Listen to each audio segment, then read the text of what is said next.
It is November 19th, 2021. Welcome to the Daily Rob. Make sure you like, comment, subscribe, all that good stuff. And you can always listen to us on all major podcast platforms. Now, without further ado, the man, the myth, the legend, the one and only Rob Smith.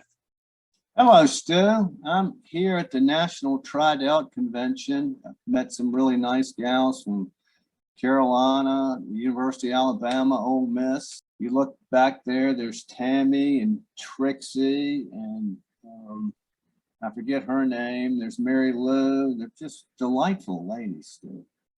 And I've been talking to you up. Okay, thank you.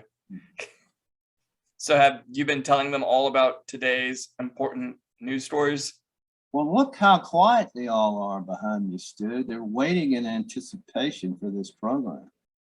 You can see that they're all smiling. I mean, they're ready to listen.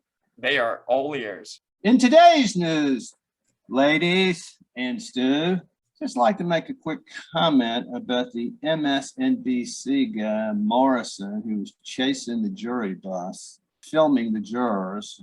And he did this on the directions of his producer, Irene Byron. She's a lefty. But still, do these people take any civics at all when they're growing up? I don't care if it's my job or not, or my boss tells me to do something. I believe in the process. I don't want to tamper with the jury. I mean, what's wrong with these people? They're fucked up, Stu. Okay. We don't have any abiding understanding of our American system of government and due process institutions. It's because they're all a bunch of whiny, girly men. Girls, see my muscle? All day long, Stu, they've been, grabbing my muscles, and a couple have groped me. But anyway, Stu, I'm not a big believer in polls, because if I were president, many of these girls want me to be, I wouldn't care what my poll numbers are, because I'm going in there like a bull in a china shop and I'm getting things done, son. But anyway, Biden's poll numbers are historically low. They're 36%. Kamala, the commie, is 28%. I don't think anybody's ever been that low. Again, polls, I don't care about polls, but they care about polls. And I think that's why you're seeing some of these movements between Kamala and Joe. We'll get to that in a little while, won't we, Stu? Yeah. Yeah, because I know you're all over it like white on rice. There was a FOIA request made on the FDA, and they denied it, and it went to federal court. And some folks wanted to get some information on the COVID shot studies. And the FDA has stated that we don't want to release that. We can release it in 55 years, Stu. Double nickels, 55 years. Now, Stu, if this was some study they're doing that doesn't affect anybody, that I can see some sort of maybe public interest in that. But they're trying to force this into everybody's body. And are you saying that nobody has the right to see the studies? I mean, it's just totalitarian stuff. That's what it is. The world's gone mad, and it's time to kick some ass. The FDA also bragged and set up a specific board for transparency concerning all this stuff. And so if I am remembering correctly, it took them 101 days to essentially roll out their vaccine. And now they're saying that they need all of this time in the world to essentially do the discovery, to give the FOIA request all the information they need. And then it also is in 100 days, but it takes you 55 years to tell people what you put together. Is what you're saying, Steve. Yeah, so it makes no sense. And on top of, yeah, I know. Not you, girls, not you. Don't get upset at me. Well, and then 55 years from now, I'll be 87. So who's going to even remember this or want to be fighting this Yeah. 55 years from now? I mean, all the people who are getting their golden parachutes at Pfizer, they would have lived in Palm Beach for 25 years and they're dead. So Stu, it's just absurd. Anyway, Stu, I'll move on to something else that I think is kind of interesting. As you know, Stu, I'm a Protestant. I don't know much about the Catholic Church. Our people separated from the Catholic Church 500 years ago. There are a few wars over that too. Anyway, Stu, there's a Catholic archbishop, Italian fella by the name of Carlo Maria Vigano. And he's worked at the Holy See for a long time. And he has had a tussle or two with Pope Francis, who, as you know, is a friggin' commie. I don't like to make remarks about other people's religious figures when I'm not part of that club. It's like, Stu, you belong to the country club of Stu, and I belong to the country club of Rob is Right. What right do I have to criticize how your club is managed? That's kind of the way I think about things, Stu. It's kind of like a property right now. So I don't like to say things, but the Pope is a friggin' nutcase.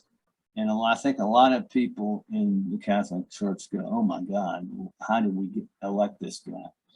Well, this guy, Vigano, he's been on the other side of him for a while, and he issued a kind of a manifesto in video form in which he says there's an international call for the creation. He's calling for an international call for the creation of an anti-globalist alliance to defeat the evil elites who wish to enslave free men and women and promote a religion of humanity that cancels faith in Christ. It's much like the cult of the supreme being we talked about last night with Robespierre. And of course, you know, what he's talking about is secular humanism, Stu, which is just feel-goodism. If it feels good, it's part of our religion. But of course, from a theological point of view, what that really means to is you can make your own religion.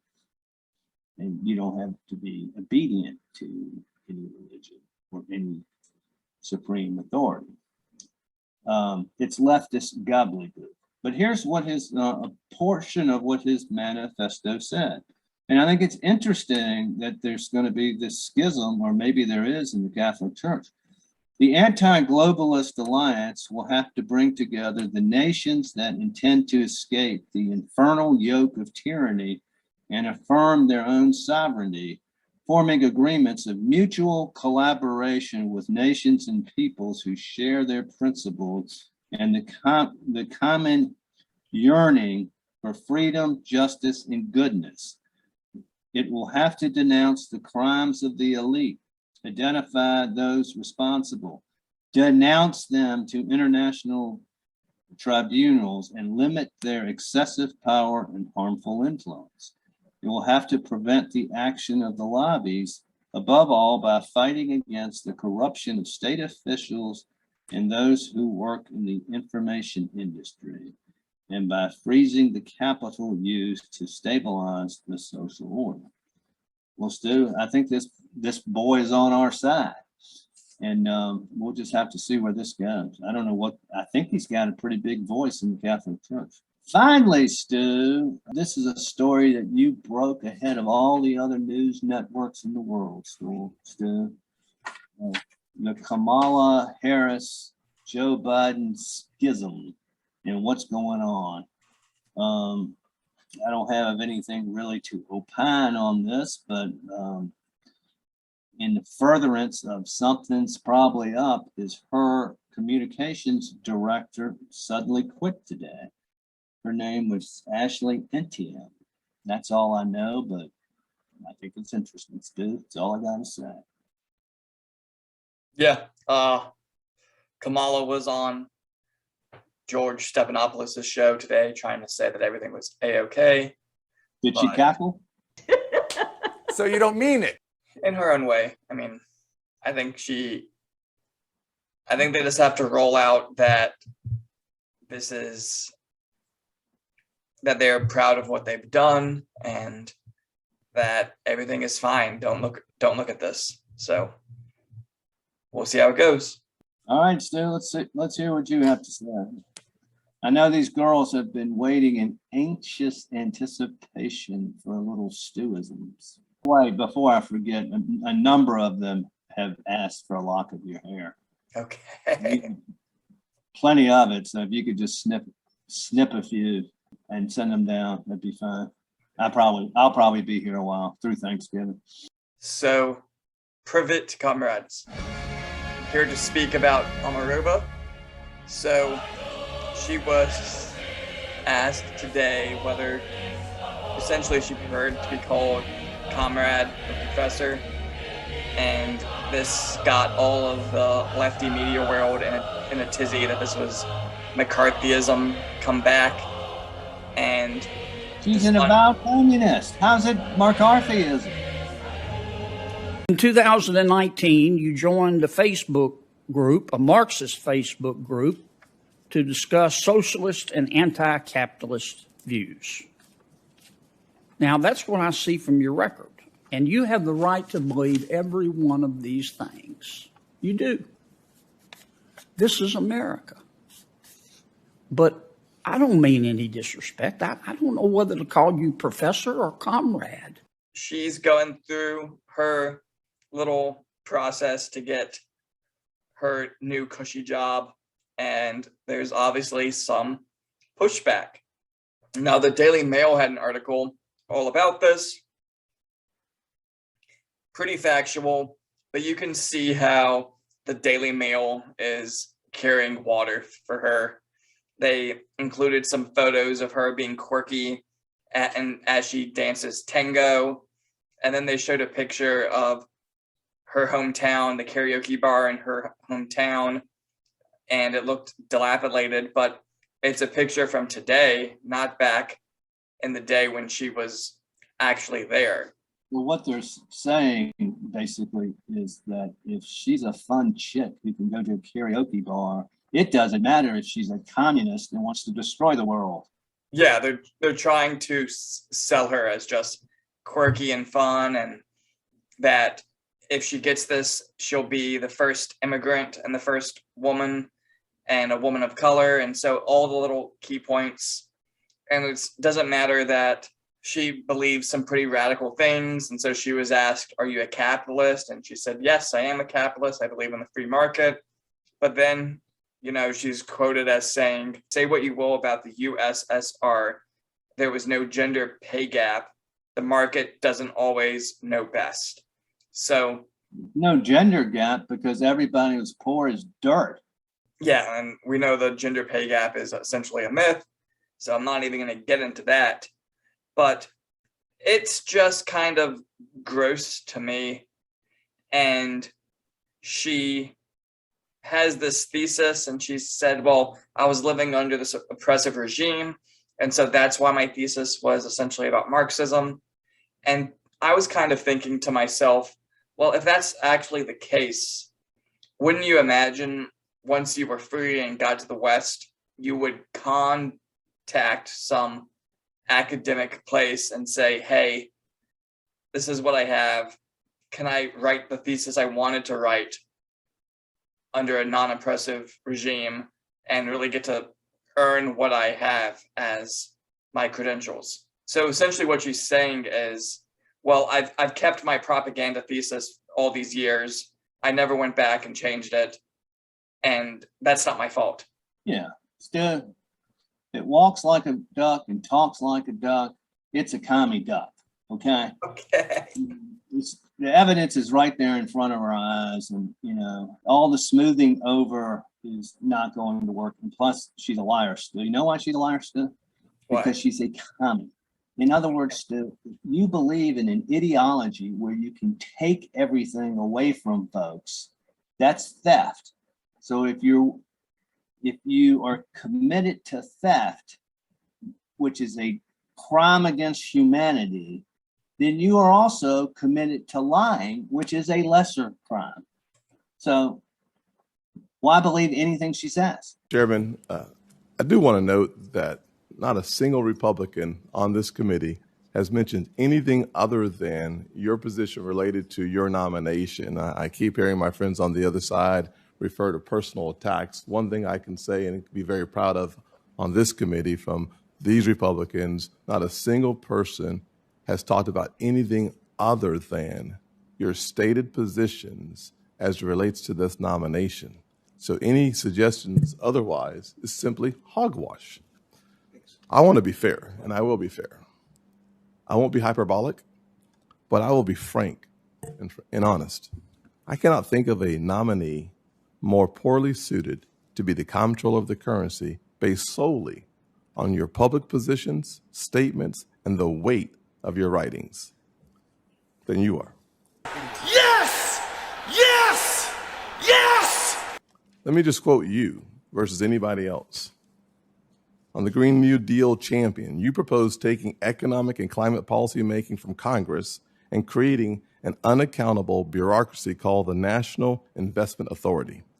In a roundtable this year, you pushed to make the NIA the dedicated institutional platform at the federal level for really being the kind of fighting muscle of the Green New Deal and fighting muscle of, all of these other movements that pursuing environmental justice, social, economic justice, equality, and so on. Damn, son! Your disdain for the financial services industry. In 2019, in a documentary titled, I'll be kind, Buttholes, A Theory, you said, the financial services industry, in my view, and I don't think I'm alone here, is the quintessential butthole industry. Boom shakalaka! Killing American Energy. In Jane Family Institute seminar in March of this year, you proposed bankrupting the coal and oil and gas industries, saying we want them to go bankrupt if we want to tackle the climate change. That's really hard to misunderstand. On nationalizing banking, last year, i.e. 2020, not 10 years ago, not 20 years ago, just last year. Paper you titled, The People's Ledger, How to Democratize Money and Finance the Economy. You proposed reforms to, and I quote, effectively end banking as we know it by nationalizing, the quote you had was effectively ending banking as we know it. How? By nationalizing retail banking. Pow. As it relates to the end of private banking, your words, no one else's. This year, not 5 years ago, not 10 years ago, not 20 years ago, this year, you said you proposed to imagine what it would be like if instead of just a public option for deposit banking, instead of just a public option for deposit banking, this would be actually the full transition. In other words, there would be no more private bank deposit accounts, and all of the deposit accounts would be held directly at the Fed.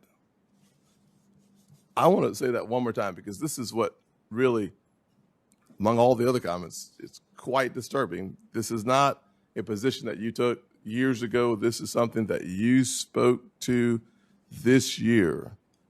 And I quote, imagine what it would be like if, instead of just a public option for deposit banking, this would be actually the full transition. In other words, there would be no more private bank deposit accounts, and all of the deposit accounts will be held directly at the Fed.